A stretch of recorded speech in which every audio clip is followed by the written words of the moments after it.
Join me, Mark Windows, for Windows on the World live every Sunday 9 to 11 p.m. GMT. Check out our archive and programme stream at windowsontheworld.net. Good evening, everybody. Welcome to Windows on the World. Tonight's show is called COVID-19 Mind Virus Immunity. So good evening to all brain cells not yet infected with globalist mind virus. We've done several shows on this subject, the subject that's affecting everybody. And tonight we're going to have a little bit of a look into the globalist mind virus. Yes, the creators of the mind virus. We've looked at this over the last few weeks. And yes, it's all getting a bit daft. And the public do seem to be going along with it. But for those that can still see this for what it is, well, welcome. But the results of the dumbing down of the public, along with the rise of, well, let's call it Common Core education and the systematic enrolment of communitarian change agents, has paved the way for the mentally helpless public response to the loss of everything over what is no more than seasonal flu, and also ill-defined seasonal flu. It's a poorly defined attacker which is statistically no more of a threat than seasonal flu unless you're about to die of something else. Most people could be diagnosed with it as they have had a cold or flu. And when they are making these statements, it's quite interesting, isn't it? That they say these people are dying with it, not of it. Remember, that's what happened in Italy. Those Italians who were very, very old, 70 to 90 years old, which they're actually depending on for the narrative. We got it down to about 12% that could have died of flu. Off Guardian did a great article on that. I've been sent statistics over the past several weeks which blow this out of the water. Previous years have had much higher flu deaths. There's usually a couple of 100,000 that die of flu at this time. And the figures that they're giving us are quite frankly pathetic, so they need to do some catch-up. Yes, well, most people could be diagnosed with it as they have had a cold or flu. And yes, if you die of something, even if you get decapitated, you could die with coronavirus, but you certainly wouldn't have died of it. But let's not let that get in the way of the media. But the Queen has promised that one day it will all end. She did a speech tonight, and I caught about 2 seconds of it. And the bit that I caught was enough, really. She said, we'll join with all nations in a common endeavour. So the globalist Queen of England has even been brainwashing the nation into world government, which makes her utterly redundant and merely another puppet and sellout. The soothsayers of globalism have warned of the plagues to come in documents over the years, though. When a beneficial possible crisis arrives, they identify the one cause, and it's always one cause, very quickly, and the base of the initial infection is the base for the rollout of the propaganda and the scary virus creation which follows. We're going to get into that tonight. When it is just a version of seasonal flu, the fear through the media must be on overload, and of course it is. I have looked for a couple of seconds here and there what's coming out of the television, and it's no wonder that people who watch it are becoming mentally ill. In our recent shows, we have looked at what and who is behind the hyped-up coronavirus pandemic and how it is being used for a multipolar attack on the planet's occupants by their self-appointed overlords. We've done several shows on this. World government declares war, COVID-19, Babylon's business plan, Plandemic on Daily Chaos, which is a YouTube channel, and we got into the whole coronavirus. Well, I'm going to call it for what it is. It's a scam. We went into that the other day, and I started off with that, went into what global governance is all about and how this is created, because this is where the analysis really needs to take place of what's going on. So have a look at that on Daily Chaos. It's quite good. I'll be back there next Friday at 5 p.m. on the Daily Chaos at YouTube. But yeah, I did another one called Mind Virus Hits the UK and followed it with the globalist mind virus. We've done one called World Government Declares War, which they effectively have. So that's 4 shows we've done on this now. So I'm not going to reiterate what's in those shows. I'm going to move on from that. But in those shows, we covered the fake statistics, the lies, and the ceaseless propaganda and fear-mongering which has come out of all agencies, and the main agencies particularly. That's the United Nations, the World Economic Forum, the World Health Organization, the Bill and Melinda Gates Foundation, Johns Hopkins University. Of course, they were involved with the precursor to this, which was Event 201, which was basically the practice for all this that's going on at the moment. And then, of course, we have Imperial College. The useful idiot Neil Ferguson is the one who told our government that 510,000 people at least could be killed by this virus. They were going to die of it. In America, it was 2.2 million. Of course, the figures are nothing like that. He's now back down and he's said, well, it could be less than 10,000. Does that get into the BBC? No, it doesn't. The fear-mongering is relentless and over the top. This is an intelligence operation on the public. But the manipulation of data and clueless repetition of the press is in line with what was predicted, and we're going to get into that tonight. The attribution of this globalist plague to just about every death possible is becoming stupid and transparent. Anyone who has had a cold or a flu will test positive with coronavirus, even if the cause of the death is decapitation or even spontaneous combustion. Well, they died with the virus, just to reiterate that, because I think it's quite important. Anyone listening to the crap coming out of their TV, though, must now be suffering with mental illness and stress. And I've noticed this, actually. People are putting things on social media, and it's quite clear that they are starting to suffer mental illness, all right, in the early stages. But this is the real epidemic. The mind virus is the real epidemic.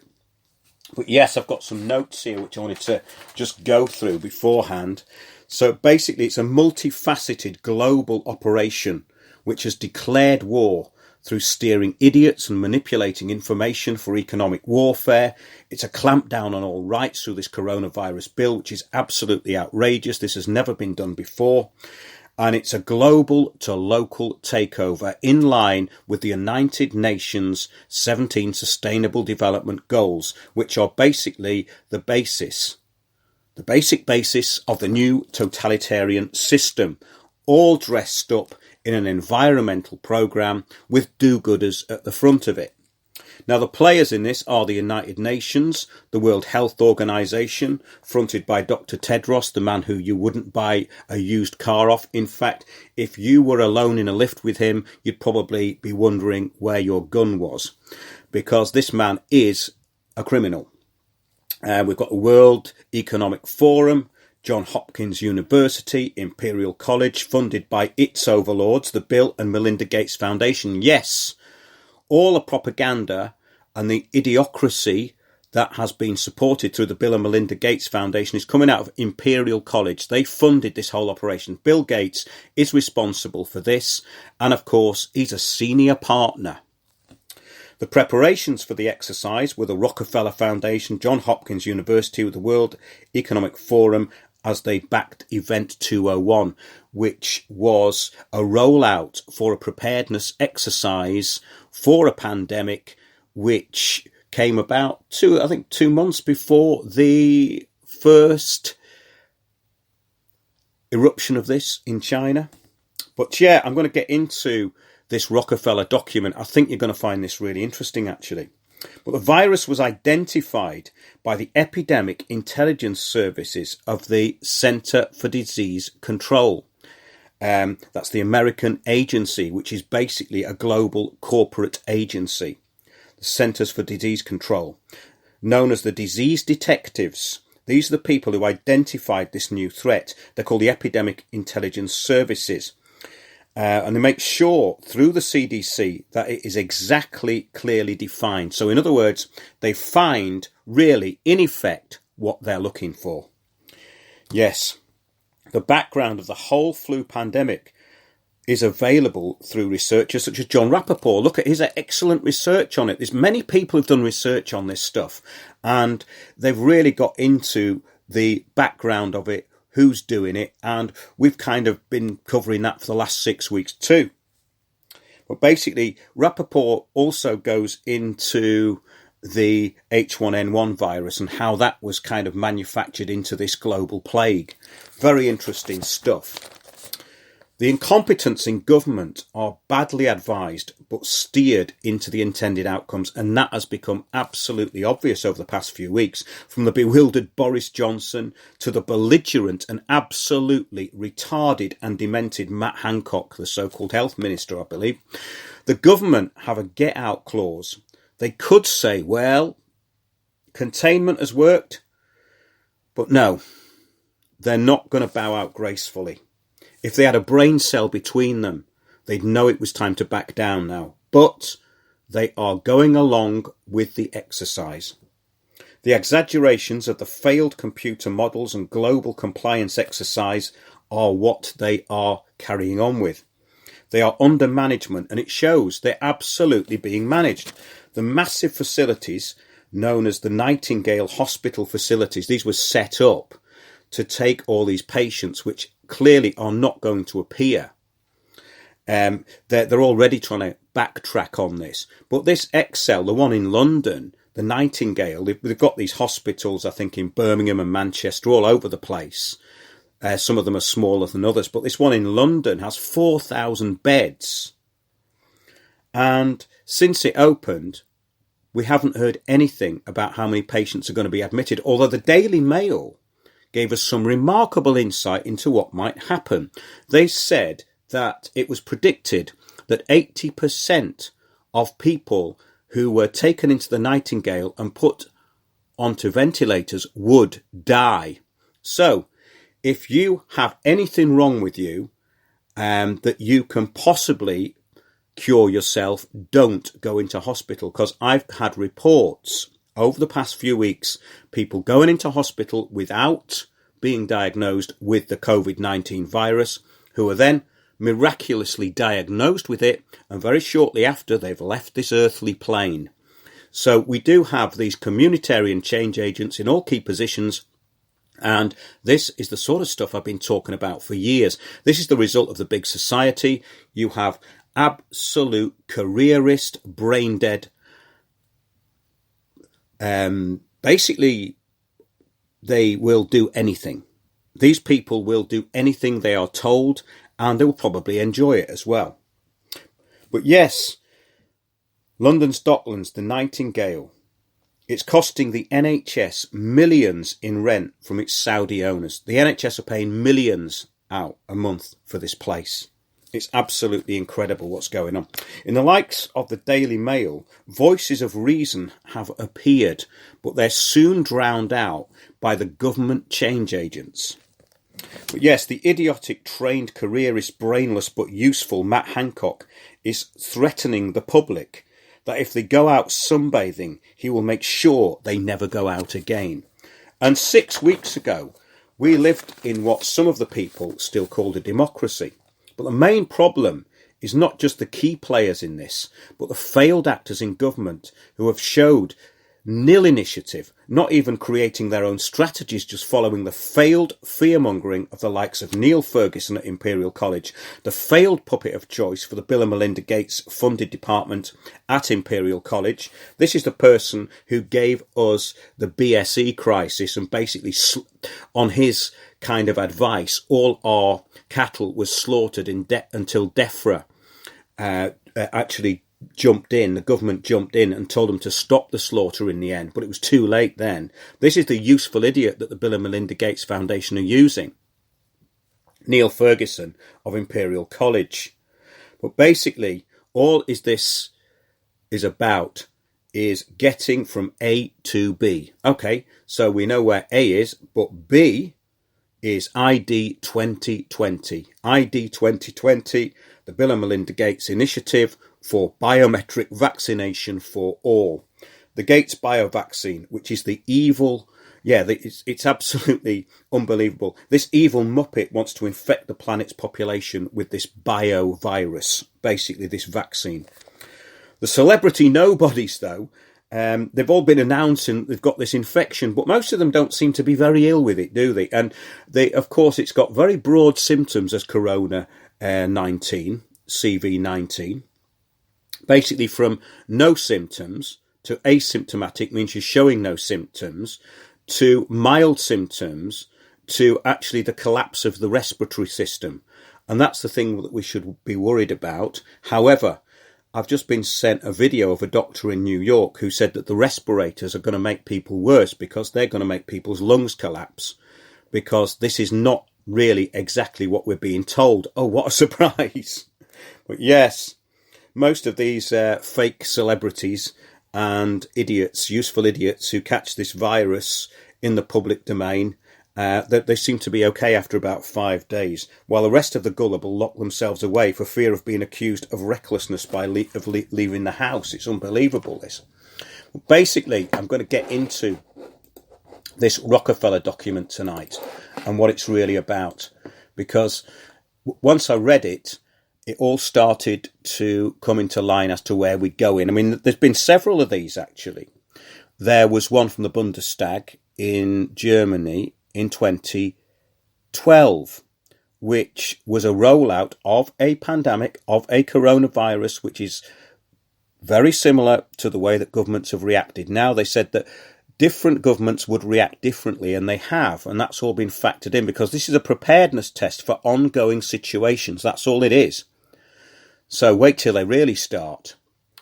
Just before we get into that, on April 27th, 2018, the Business Insider published a widely circulated primer to persuade people to expect a mass killing. The article by Kevin Lauria was titled, "Bill Gates Thinks a Coming Disease Could Kill 30 Million People Within 6 Months and Says We Should Prepare for It as We Do for War." Well, I think people out there should be preparing for it, because it is a war. This is psychological warfare on you. But we've looked at Event 201, this preparedness exercise for the current event, and also this Bundestag document which predicted the same scenario, and this was in 2012. Now, these pandemics, though, are the ideal vehicle for taking further control, as they are rolled out by the World Health Organization, fronted by the globalist puppet and criminal Dr. Tedros, the appalling UN, the United Nations, and its army of front puppets, all whom had the necessary charisma bypass upon signing up. Have a look at their sometimes daily videos on YouTube. Have a look at the UN and the uncharismatic puppets that read off the screen and give you the latest updates. Very enlightening. The UN Agenda 2030 goals go hand in hand with this current pandemic. I mean, how convenient is that? The Bill and Melinda Gates Foundation fund the department at Imperial College, as we've just said, that the computer modeller Ian Ferguson rolled out his completely wrong apocalyptic predictions from these 510,000 deaths and 2.2 million in the US. He's now saying, well, it could be less than 10,000, and no one's saying it. That's not going into the mainstream at all. But even the Liverpool care pathway couldn't compete with what's going on here, although the hospitals are playing catch-up with reports that older people don't come out of hospital as they need to die with coronavirus for the manipulated statistics, and this is happening. This is the worrying thing, that it's been rolled out as an agenda. In short, this is bringing out the worst, though, in all petty-minded public servants, and of course the public, who are shopping their neighbours for getting too close to each other, talking over their garden fences. But basically, public servants are now the majority at the management level, the ones who are trained into communitarianism, and it doesn't matter whether it is government puppets and ego-driven retards like Matt Hancock threatening the public as if they're kids. It doesn't really matter. They're all a product of this communitarian big society system, which we've been talking about for years. You know these people. They're empowered, they're diverse, and they're vibrant, meaning that they're dull, brainless, and overbearing. The public services don't need any more idiots. They are all in place. And since the rise of the trained change agent got underway well over 10 years ago, this big society has carried on looking for useful snitchers and those who like power but have no idea how to think. And that's becoming more apparent, isn't it, as we're seeing how the police are reacting to this all over the country. So let's get into the background of the current scenario. And here is just another example of a predictive document. Yes, this came out of the Rockefeller Foundation in 2010. It's called Scenarios for the Future of Technology and International Development, Doesn't really sound like a rollout for the mind virus, does it? Yet it is. Let's have a read and see what it says. One important and novel component of our strategy toolkit is scenario planning, a process of creating narratives about the future based on factors likely to affect a particular set of challenges and opportunities. We believe that scenario planning has great potential for use in philanthropy to identify unique interventions, simulate and rehearse important decisions that could have profound implications, and highlight previously undiscovered areas of connection and intersection. Interesting. The paper was produced in partnership with the Global Business Network. Let's have a look who they are, because this is quite important. The Global Business Network specialises in helping organisations adapt and grow more effectively and more responsibly in the face of mounting uncertainty. Whether it's uncertainty, it's about the future of their industry, or the future of the world at large. It was founded in 1987 and part of a group called Monitor since the year 2000. It says we work in close partnership with leading companies, governments and non-profit organisations to help them address their most critical long-term challenges. Of course, we have to remember that this is all being rolled out at a local level through NGOs worldwide. But the Global Business Network are a pioneer in the evolution and application of scenario planning. They integrate this expertise with experiential learning, insights from a diverse network of experts and visionaries, meaning trained puppets and other strategic tools. This and other steering documents on preparedness planning have been featured in our recent shows, so let's get into this one. Scenarios are a medium through which great change can be not just envisioned, but also actualised.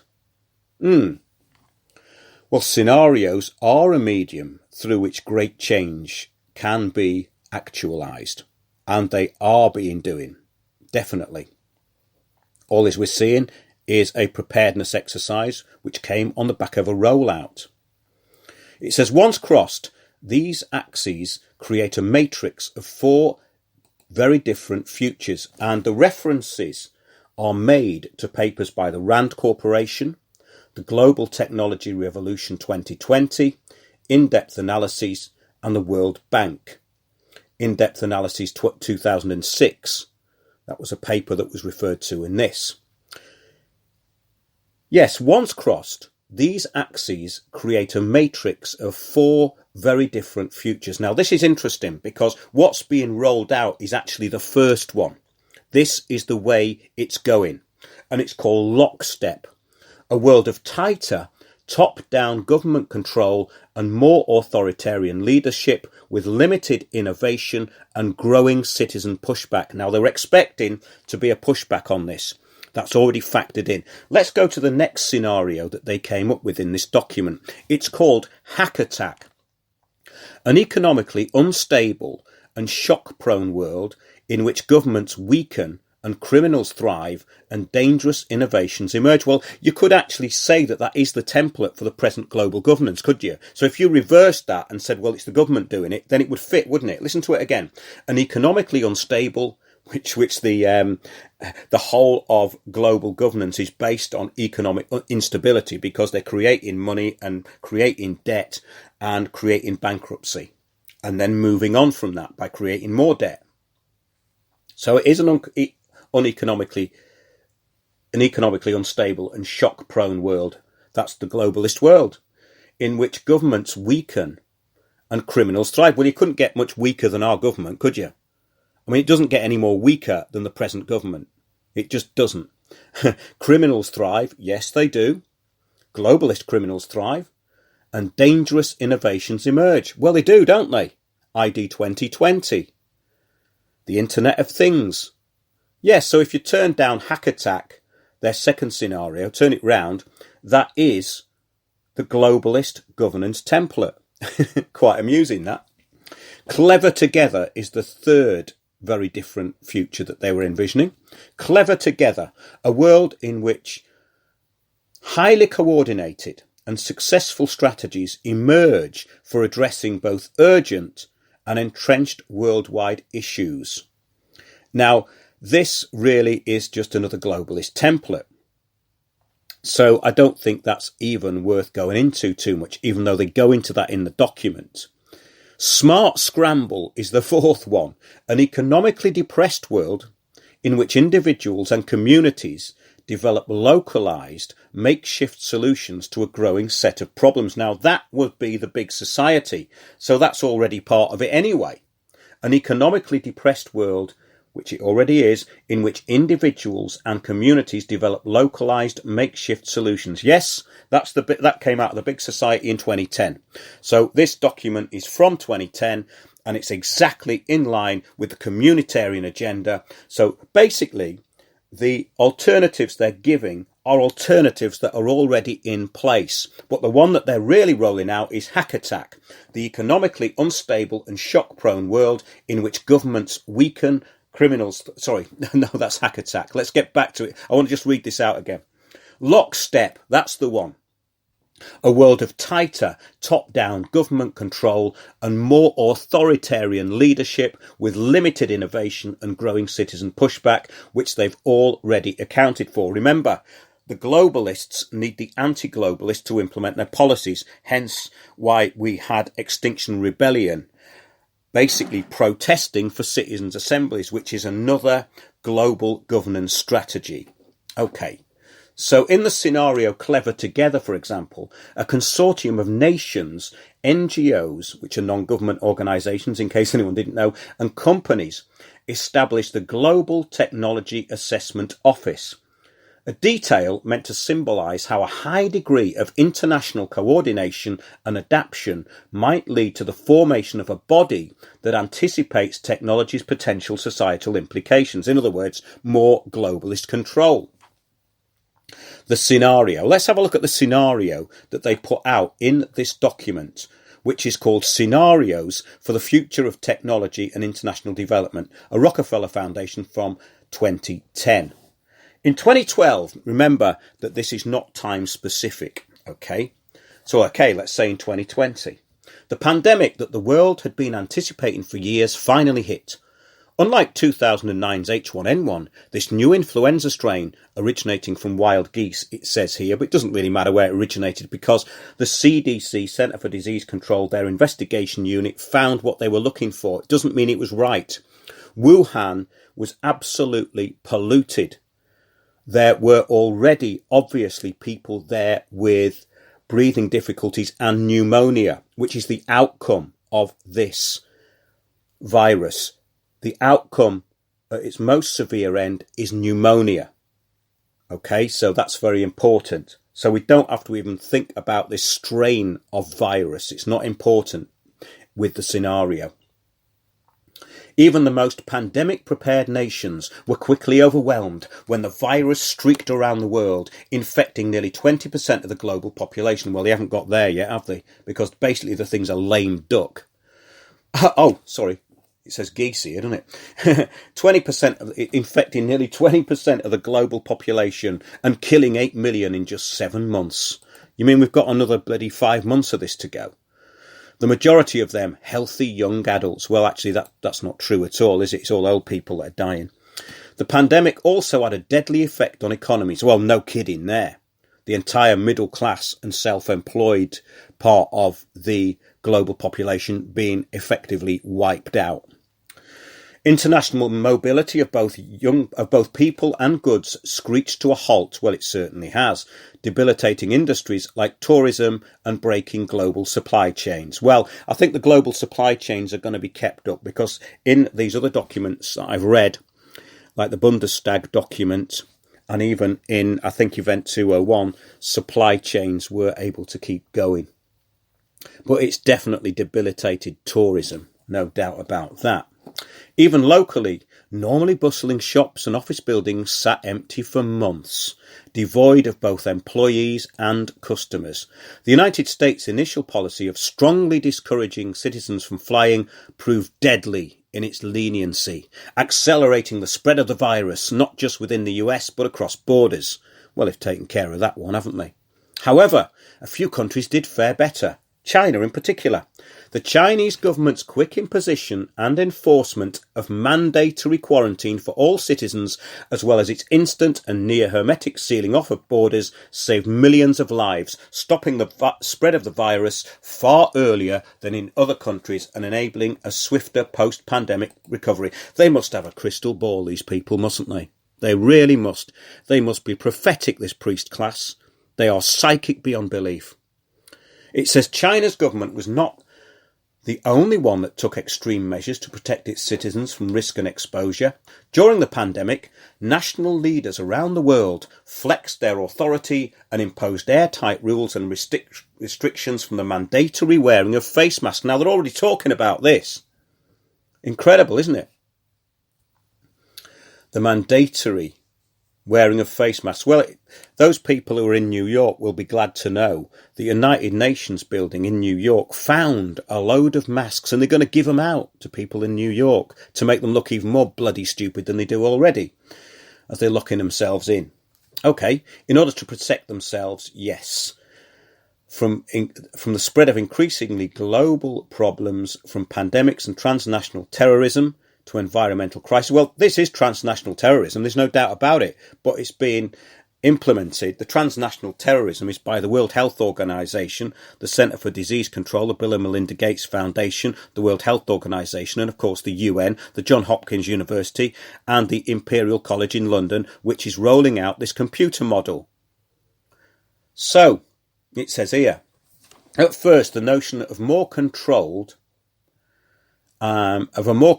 world gained wide acceptance and approval. Citizens willingly gave up some of their sovereignty and their privacy to more paternalistic states in exchange for greater safety and stability. Citizens were more tolerant and even eager for top-down direction and oversight, and national leaders had more latitude to impose order in the ways they saw fit. Now, this is interesting because this rollout in Sweden, because Sweden's already basically pretty much a totalitarian country, so they're all under the cosh there and they're all monitored and surveilled, so they don't really need to impose these lockdowns, because at the top end the governments must know what's really going on, but of course the front puppets don't. By front puppets I mean people in our country like Boris Johnson. Citizens were more tolerant, yes. It says in developed countries this heightened oversight took many forms.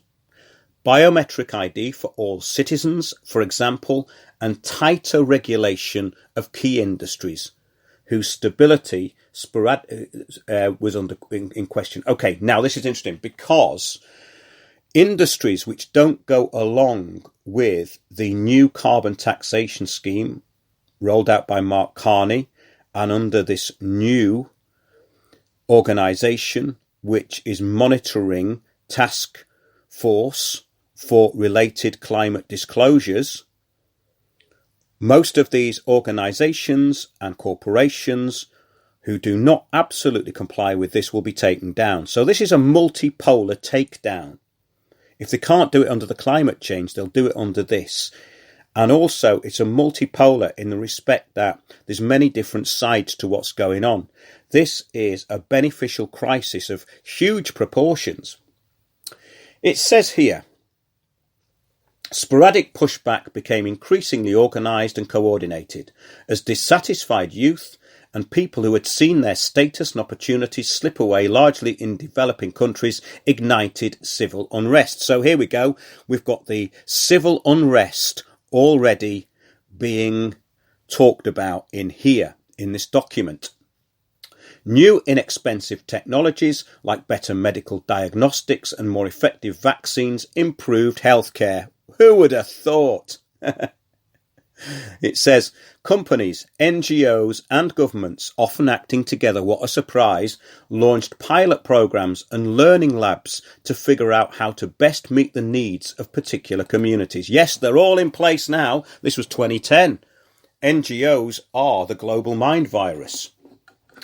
Let's have a look at what it says about hack attack, this other kind of strategy, which is actually what the globalists are. They are what they're actually describing here. It says, interestingly, not all of the hacking was bad. Genetically modified crops and do-it-yourself biotech became backyard. So in other words, the globalists let the anti-globalists implement their own policies yet again. In 2017, a network, well, which would be 2020, because obviously this was written in 2010 and they hadn't quite worked out when they were going to pull this scam at that point. In 2020, a network of renegade African scientists who had returned to their home countries after working in Western multinationals unveiled the first of a range of new GMOs that boosted agricultural productivity on the continent. You couldn't make it up, could you? They have covered every base, though, to be fair. But despite such efforts, the global have and have not gap grew wider than ever. Well, that's for a very good reason, isn't it? The very rich still had the financial means to protect themselves. Gated communities sprung up in New York to Lagos, providing safe havens surrounded by slums.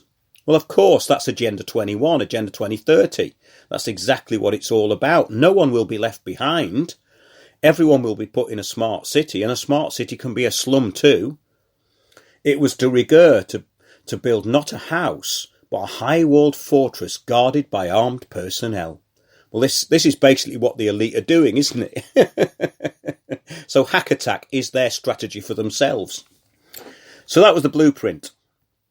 The Event 201 on how it was to be executed and the collaboration of global agencies to pull it all together into a cohesive rollout in preparedness testing was how it actually came into public. For the range of scenarios, which all go in one direction. So whatever they say, it's all going in the same direction. The UN global governance rolled out through the organisations at the top who are directing the current global response to the event. These are the very organisations created to further tighten their grip upon the world. The economic destruction of any perceived wealth by those who thought that government was there to assist and serve them will all go back to the power base. That's the whole point of this document. The financial crime syndicate who are allowed to thrive because of their investment in the future. Lockstep. This is absolutely what they have done. So the model being pushed throughout this global entrainment event is Lockstep, a world of tighter, top-down government control and more authoritarian leadership with limited innovation and growing citizen pushback, which is going to be controlled and managed through basically globalist-backed, anti-globalist protests. So it says the growing citizen pushback will be absorbed, and of course we know how it's going to be absorbed by the plastic-controlled protest groups, fake citizens groups like Extinction Rebellion, all funded, given their sound bites and their day out, headed by useful idiots. They'll find useful idiots for this. We've already had Emma Thompson, Russell Brand, all these kind of idiots who align themselves with these globalist-backed anti-globalist groups. There will be the leaders, all selected for idiocy and compliance, spouting for or against interdependence and collectivism, lobbying to further enslave themselves mentally. And that's how it's going to be rolled out. So I've been doing loads of shows on this over the past few weeks, and I'm doing several shows now a week, 4 actually. And do have a look at the one we did on 5G with Mark McFarlane, who's a telecoms engineer. We brought some sanity back to that. Isn't it interesting that the fake news kind of rollout from the BBC and the Guardian, of course, being merely a mouthpiece for the lower ranks of British intelligence, which is all it is. They're now saying that there's this conspiracy theory between 5G and coronavirus. What they do is they get these idiots like Michael Gove, and they say, it's absurd, it's ludicrous, but they never actually quantify what they're saying because these are just change agents. They haven't got a brain cell between them. But what they should say is, well, according to research, it is known that these flu symptoms, these mild flu symptoms, can be attributed to EMF radiation poisoning. However, all our research tells us that 5G is not dangerous, and then they can go into their own kind of pathology and rollout and idiocy through their chosen agencies, which is what they do. But they don't even do that. They can't even make a statement and back it up. That's how stupid it's all got. So, yes, it's very, very interesting the way things have been rolled out. And I've been covering it in shows. Do have a look at that one, actually. I did the other day. It's quite good on the Daily Chaos YouTube channel, because it goes into how this is all rolled out through communitarianism, which is a word that people don't even know about, really, but came out of 2010, the big society, through David Cameron in the UK and Obama in the United States. But it was, of course, bandied around from the mid to late 1800s by John Barnby, who was a communist, and originally meant ideology of a communist nature. But then they changed it to community. And this is it, the global community. We even have our useful idiot globalist queen saying that we are all globalist owned. Basically, that's what she said in her speech tonight. So this is an ongoing rollout, and what's happening is quite illuminating to those with a brain cell still left, because what you've got now is sections of the public who are acting accordingly. You have people standing behind gaffer tape and talking about social distancing and self-isolation as though these terms have been around for hundreds of years. So what we've got here is a compliance test which has actually become quite successful. However, the underground groups that are being formed will be able to start new societies. And I think that's what has to happen personally, because the idiocracy and the rollout of what's gone on is so utterly banal. The people who are imposing it are, of course, the idiocracy. And it's got to the point where the government are not going to back down, even though they've had advice that says, well, go with the herd immunity, and then you can bow out gracefully. You can actually say, well, we contained it. We've actually contained the virus. You've all stayed in for 2 weeks. We know now who's got the virus, and we've contained it. We'd just like to thank everybody and all our citizens for complying, and everyone at the front line, those in the NHS, the police, the public servants who's helped us through this. But they're not going to do that, because they're being instructed to carry this on, to bankrupt everybody. And it's a compliance test. So they want to see a bit of civil unrest. They want to see a rise in mental illness, and they want to see you bankrupted. So we are at war. This is a mimetic war. It's a psychological war. And I'm going to be covering it a lot more in the weeks to come. Do have a look at our back catalogue of shows, especially the last 4 or 5. Join me on Tuesdays on RBN, which is Republic Broadcasting News in the United States. There's a chat box there you can get into. It's a very good station, and the people who phone in have a remarkable insight into what's going on. That remarkable insight is, of course, mirrored in the United Kingdom by our listeners and those with a functioning brain cell that's still on duty. So I'm at Tuesdays and Thursdays at RBM at 8 p.m. UK time. 8 p.m. UK time.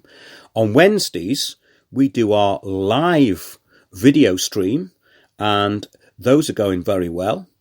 And of course, on Sunday, tonight, we do Windows on the World radio show for a bit more in-depth kind of information. So I've covered so much this week. I'm going to do a shorter show tonight. I'm going to sign off in a minute. I may well be back for surprise broadcasts during the week. I'm going to be joined by Piers Corbyn and Sandy Adams. And I'm being contacted by some great people at the moment. So thanks everyone that's sending in the information. Do support me on Patreon, even though it's a globalist platform. Do support me through the website, because I'm doing this full time. I'm trying to give you information which is well presented and well thought out, because I'm finding that a lot of the stuff I'm seeing on social media now is absolutely absurd, even by people that I thought knew better. But yes, we have got this rollout of 5G. We've got these towers going up everywhere, and we'll be covering that. But I think it's time for underground networks to really start. And that's what I'm looking forward to doing. In fact, since this actually started, it's created even more focus amongst people that I know. So that's a good thing. So thanks for listening, everybody. And do join me on Tuesdays and Thursdays on RBM, Wednesdays on our YouTube channel, and of course, all streamed on windowsontheworld.net. So that's it for tonight. Thanks, everybody. And do send in any information you've got. As a parting kind of note here, I'd just like to say that it's absolutely true that people are going into hospital and being diagnosed with COVID-19 or just coronavirus. And it's even if they haven't really got it. So the other thing is that old people are being basically put down through what was the Liverpool care pathway, and they're being diagnosed with this illness. I've had several examples of that this week.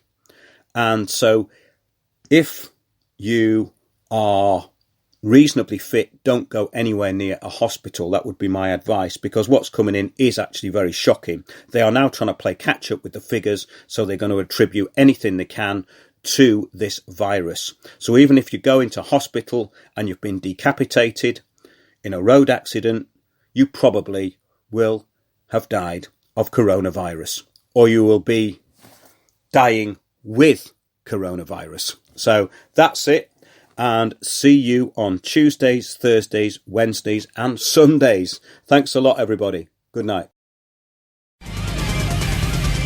Join me, Mark Windows, for Windows on the World live every Sunday 9 to 11 p.m. GMT.